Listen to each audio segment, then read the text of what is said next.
அனைவருக்கும் வணக்கம். நாங்கள் இன்றைக்கு இந்த தையிட்டி அந்த பிரச்சனை தொடர்பாக இந்த ஊடகங்களுக்கும் சம்பந்தப்பட்ட அதிகாரிகளுக்கும் பொதுமக்களுக்கும் ஒரு தெளிவான ஒரு எங்களோட நிலைப்பாட்டை ஒரு தெளிவுபடுத்துறதுக்காக இந்த இடத்துல நாங்கள் ஊடக சந்திப்பொன்றை நிகழ்த்த இருக்கிறோம். அந்த வகையில் தையிட்டியில் இன்று அனைவருக்கும் தெரியும், கிட்டத்தட்ட 140-150 பரப்பளவான காணிகள் சட்டவிரோதமாக சட்டத்திற்கு முரணான வகையில் இராணுவத்தினரால் கையகப்படுத்தப்பட்டு எந்தவித சட்ட ரீதியான அனுமதிகளோ எதுவுமே பெறப்படாமல் ஒரு சர்வாதிகார மனோநிலையில் கேள்வி கேட்பதற்கு யாருமே இல்லை என்ற ஒரு தைரியத்துடன் மிக பிரமாண்டமான சட்டவிரோத கட்டடம் ஒன்று அமைக்கப்பட்டு இன்று அது சிறப்பாக எந்தவித தடையுமின்றி அதற்குரிய பூஜை வழிபாடுகள் விகாரை என்ற பெயரிலே நடத்தி வைக்கப்படுகின்றன. இதற்கு எதிராக நாங்கள் ஒரு 4-5 வருடங்களாக சம்பந்தப்பட்ட அதிகாரிகளுடன் தொடர்புகளை ஏற்படுத்தி கொண்ட போதிலும் எமக்கான நீதிகளோ நியாயங்களோ வழங்கப்படாத விடத்தே நாங்கள் கடந்த 2 வருடங்களாக போராட்டங்களை நிகழ்த்தி வருகிறோம்.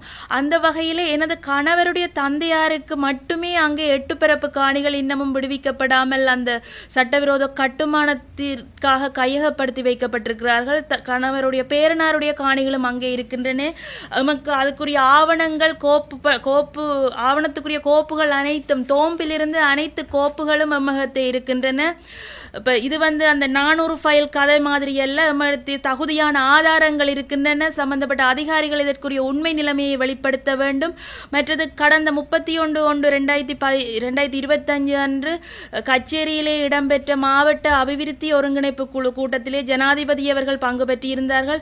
அந்த இடத்திலே எமது பிரச்சனை எழுப்பப்பட்ட பொழுது அதற்கான மாற்றீட்டு காணிகள் வழங்கப்படலாம் என்ற ஒரு பொருளே ஆளுநரினாலும் டாக்டர் அர்ச்சுனா அவர்களாலும் நமது பிரச்சனை திசை திருப்பப்பட்டிருந்தது.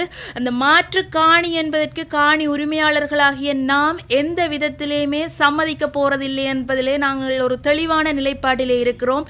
ஏனெனில் இந்த விகாரையானது முற்றிலும் சட்டவிரோதமாகத்தான் கட்டப்பட்டிருக்கிறது. நாம் அந்த இடத்திலே மாற்று காணிக்கு சம்மதிப்போமானால் அந்த இடத்திலே மாற்று காணிக்கு சம்மதிக்கின்ற பொழுது எமது காணிகளுக்கான உரித்தை டைட்டிலை நாம் அவர்களுக்கு வழங்க வேண்டிய கடப்பாடோ கட்டாயத்தில் இருப்போம். அந்த மாற்று காணிகளை நாங்கள் பெற்றுவிட்டால் எமது காணிகளுக்குரிய டைட்டில் அவர்களுக்கு சென்று விட்டால் அது அங்கே சட்ட ரீதியான ஒரு கட்டுமானமாகவே கருதப்பட்டுவிடும். அதற்கு பின்னர் அந்த லேண்ட் அக்யூசிஷன் காணி சுவீகரிப்பு சட்டத்திற்கு கீழே செக்ஷன் 2479 அப்படி கணக்க செக்ஷன்கள் இருக்கு. அந்த செக்ஷன்களுக்கு கீழே ஒரு பௌத்த மதத்திற்கு அந்த உறுப்புரிமை சட்டம் 9 கூறப்படுகிற போது இந்த நாட்டின் முதன்மை மதமாக கருதப்படுகிற பௌத்த மதத்தை பேணி பாதுகாப்பதற்கு அரசு ஆவண செய்ய வேண்டும் என்ற அந்த உறுப்புரிமைக்கு கீழே நாம் அந்த டைட்டில் பொசிஷன் அதுகளை கொடுத்து விட்டால் எமது காணிகள் மேலும் அந்த விகாரையின் நலன் கருதி மேலதிக கட்டுமானங்களுக்காக ஏற்கனவே எம்மகத்தை இருக்கிற மிகுதி காணிகளையும் அவர்கள் சுவீகரிப்பதற்கு நாமே வழிகோல்வதாக அமைந்துவிடும்.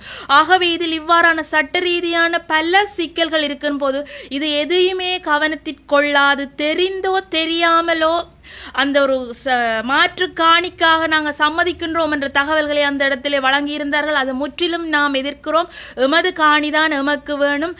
அதை விடுத்து அந்த இடத்திலே நாங்கள் போராட்டங்களை நிகழ்த்துகிற போது நாங்கள் எந்த ஒரு வன்முறையிலும் ஈடுபடாது ஒரு அஹிம்சை ரீதியிலான போராட்டத்தை அங்கே வரும் சிங்கள சகோதரர்களுக்கு அந்த இடத்தின் நிலைப்பாடு எமது நிலைப்பாடு அது சட்டவிரோத கட்டடம் என்ற கூற்றுக்களை நாங்கள் ஓங்கி உணர்த்துகின்ற போது அந்த இடத்திலே எமக்கு எதிரான வழக்குகள் போலீசாரினால் தாக்கல் செய்யப்படுகின்றன.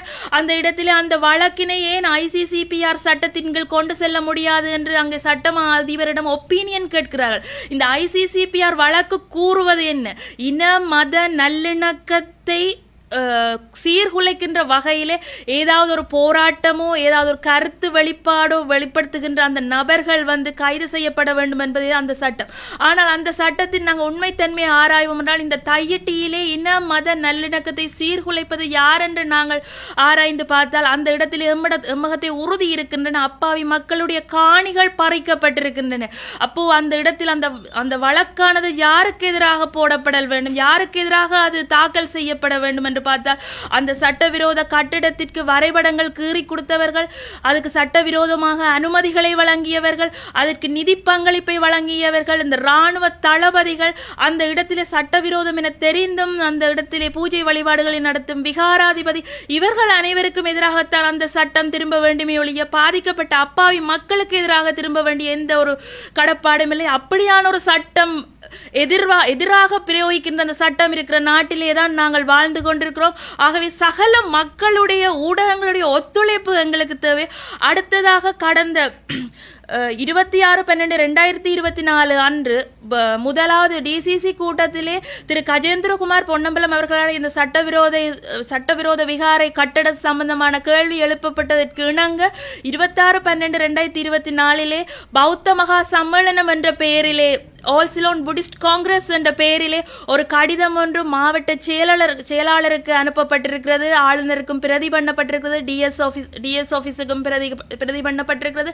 அந்த கடிதத்திலே கூறப்பட்டிருக்கிறது என்னவெனில், இந்த தையட்டி திஸ்ஸ விகாரை என்பது புராதனமான விகாரை எனவும் அதற்காக 14 ஏக்கர் பரப்பு காணி முன்னைய காலத்தில் இருந்ததாகவும், மேலும் இன்னும் சுவீகரிப்பு செய்யப்பட வேண்டிய காணிகள் மக்களிடத்தில் இருக்கின்றனவும், அனைத்து காணிகளையும் தமக்கு சுவீகரித்து தருமாறும், அந்த இடத்திலே தாங்கள் இன்னும் எத்தனையோ கட்டடங்களுக்கு தாங்கள் ஒரு ஆரம்ப வேலைகளை செய்ய இருப்பதாகவும் கூறியிருக்கிறார்கள்.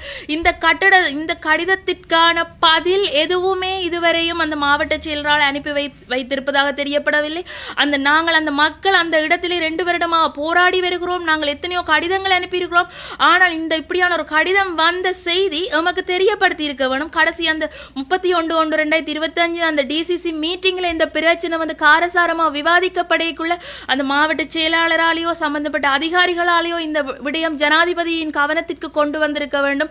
அல்லது இதன் உண்மைத்தன்மைகளை இப்ப ஓரிரு மாதங்களுக்கு முன்னர் ஒரு சிங்கள அமைப்போ சிங்கள மக்கள் என்ற ரீதியிலேயும் ஒரு கடிதம் வந்திருந்தது. யாழ்ப்பாணத்தில் நமக்கு காணிகள் 24 அன்று முதலாவது டிசிசி கூட்டத்திலே திரு கஜேந்திரகுமார் பொன்னம்பலம் அவர்களால் இந்த சட்டவிரோத விகாரை கட்டட சம்பந்தமான கேள்வி எழுப்பப்பட்டதற்கு இணங்க 26/12/2024 பௌத்த மகா சம்மேளனம் என்ற பெயரிலே ஆல் சிலோன் புத்திஸ்ட் காங்கிரஸ் என்ற பெயரிலே ஒரு கடிதம் ஒன்று மாவட்ட செயலாளருக்கு அனுப்பப்பட்டிருக்கிறது. ஆளுநருக்கும் பிரதி பண்ணப்பட்டிருக்கிறது, டிஎஸ் ஆஃபீஸுக்கும் பிரதி பண்ணப்பட்டிருக்கிறது.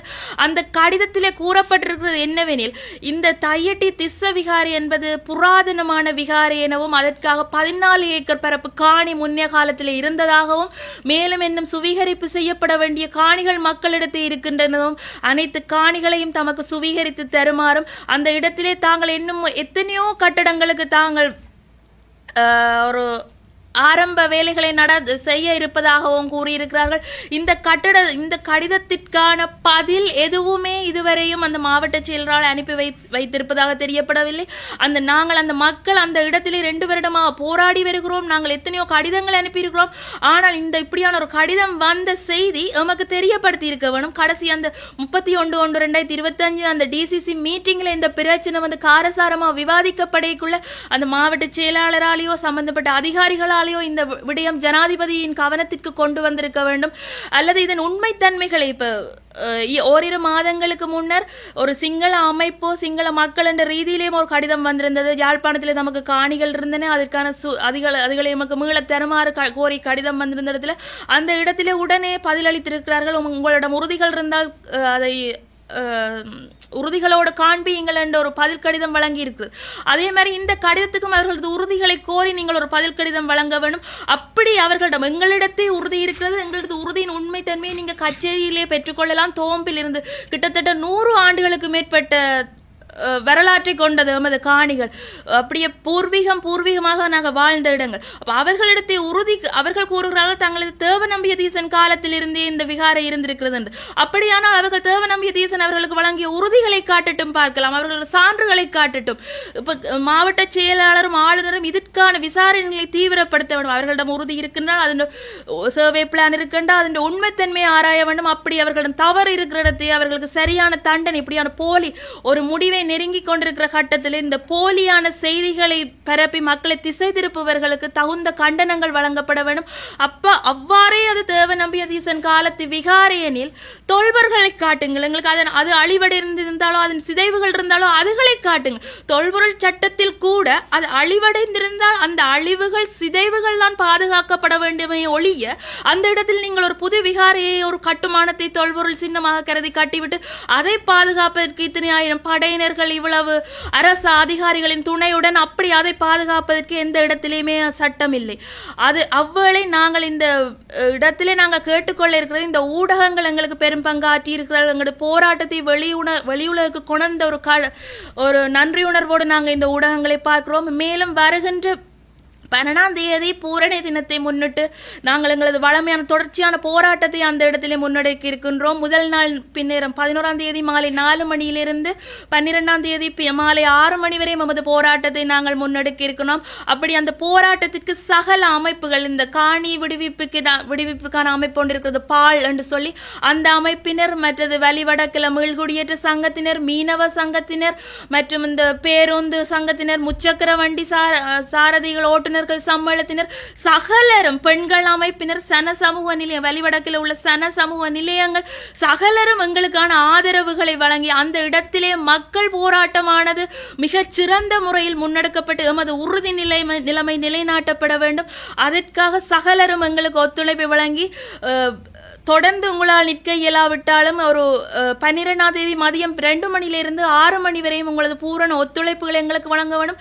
தெரிந்தோ தெரியாமலும் அரசு அதிகாரிகள் நிறைய தவறுகள் இழைத்து விட்டார்கள். இந்த கட்டடம் சம்பந்தம் அவர்கள் தங்களது தவறை உணர்ந்து இனிமேலாவது தங்களது தவறை நிவர்த்தி செய்து சம்பந்தப்பட்ட ஆவணங்கள் சம்பந்தப்பட்ட அதிகாரிகளுக்கு சமர்ப்பிக்கப்பட வேண்டும். ஜனாதிபதியிடத்தை இந்த பிரச்சனைகள் கொண்டு செல்ல வேண்டும், உறுதியான ஆவணங்கள் சமர்ப்பிக்க வேண்டும் என்று கேட்டுக்கொள்கிறோம். அதை விடுத்து தெரிந்தோ தெரியாமல் இன்று நாவற்குழியிலே அது ரயில்வே திணைக்களத்துக்கான காணி என்று சொல்லி அந்த காணியிலே விகாரை கட்டியிருக்கிறீர்கள். இன்று தெரிந்தோ தெரியாமலோ தையிட்டிலே கை வைத்து விட்டீர்கள். தையிட்டி மக்கள் நீங்கள் இடை போட்டது போல சாதாரண மக்களில் நாங்கள் பல பல வரலாறுகளை கொண்ட மக்கள். எமது முதியோரின் ஆசையுடன் நாம் இந்த போராட்டத்தை செய்கிறோம். இந்த போராட்டம் வலுப்பெற வேண்டும். சகல மக்களினது ஊடகங்களினதும் ஆதரவு தேவை. இன்றைய இந்த நிலமீட்டு தையிட்டிலே நாம் நிலம் மீட்பது என்பது ஒரு வரலாறாக அமைய வேண்டும். விட்டு கொடுத்தோமே ஆனால் நாளைக்கு இன்னொரு இடத்திலே இந்த காணி சுவீகரிப்பதற்கு தையிட்டி நாளைக்கு ஒரு உதாரணமாக அமைந்துவிடும். அப்படி அமைவதை நாம் யாருமே விரும்பவில்லை. தையிட்டி தமிழர் பூமி என்பதை நாம் மீண்டும் நிலைநாட்ட வேண்டும். இந்த போராட்டங்கள் மூலம் நாங்கள் எமது வெற்றியினை பதிவு செய்து ஒரு வரலாறாக அமைய வேண்டும் என்பதை கேட்டுக்கொள்கிறேன். நன்றி, வணக்கம். தையிட்டியில் வந்து நாங்கள் ஒரு ஆரம்பத்தில் இது ஒரு பெரிய ஒரு பூதாகரமான பிரச்சனையாக மாறப்போன்னு நாங்கள் எதிர்பார்க்கவே இல்லை. எங்களோட காணிக்கில் நாங்கள் நிற்கும்போது அந்த காணியில் வந்து ஒரு சின்ன ஒரு கட்டிடமாக அமைக்கப்பட்ட கட்டிடம் இன்று பெரிய ஒரு பிரச்சனையாக மாறி இருக்கிறது. நாங்கள் இது தொடர்பாக இந்த எலெக்ஷனுக்கு முதல் எல்லா கட்சிகளுடையும் இது சம்பந்தமாக காய்ச்சிருக்கிறோம். குறிப்பாக முன்னரே எதிர்பார்க்கப்பட்ட மாதிரி என்பிபி தான் இந்த முறை ஆட்சி அமைக்கப் போகிறதுன்னு எதிர்வு கூறப்பட்ட காரணத்தினால நாங்கள் யாழ்ப்பாணத்தில் போட்டியிடுற என்பிபி கட்சியின் வேட்பாளர்களுடன் தனித்தனியே சந்தித்து கலந்துரையாடினோம். இப்படியான பிரச்சனை இருக்குது, ஒரு வாங்க பாருங்கன்னு சொல்லி ஒவ்வொருவரும் சொன்னது, நாங்கள் எலெக்ஷனில் வென்றா பிறகு வந்து உங்களுக்கான நீதி நாங்கள் பெற்று தருவோம், பழைய ஆக்கள் மாதிரி நாங்கள் செயற்பட மாட்டோம், உங்களோட நிற்போம். நாங்கள் நிற்கிறது யாழ் மாவட்ட பிரதிநிதியாக, நாங்கள் என்பிபியின் பிரதிநிதி அல்ல என்று கூறிய அந்த 3 பேர் என்று எம்பியாக இருக்கிறார்கள். அந்த 3 எங்களுக்கு நான் தனிப்பட அந்த 3 பேரோடையும் தனிப்படவே கதைத்திருக்கிறேன், 2 தடவை கதைத்திருக்கிறேன். எனவே அவர்கள் இந்த போராட்டத்துக்கு எங்களுக்கு சார்பாக வந்து எங்களுடன் அங்கே நிற்க வேண்டும். ஏனென்றால் அவர்கள் வந்து என்பிபியின் எம்பிக்கள் என்பதற்கு அப்பால் அவர்கள் வந்து யாழ் மாவட்டத்தில் எங்களால் தெரிவு செய்யப்பட்ட பிரதிநிதிகள். அவர்கள் எங்களுடன் நிற்க வேண்டும், இல்லை என்றால் அவர்கள் விலக வேண்டும்.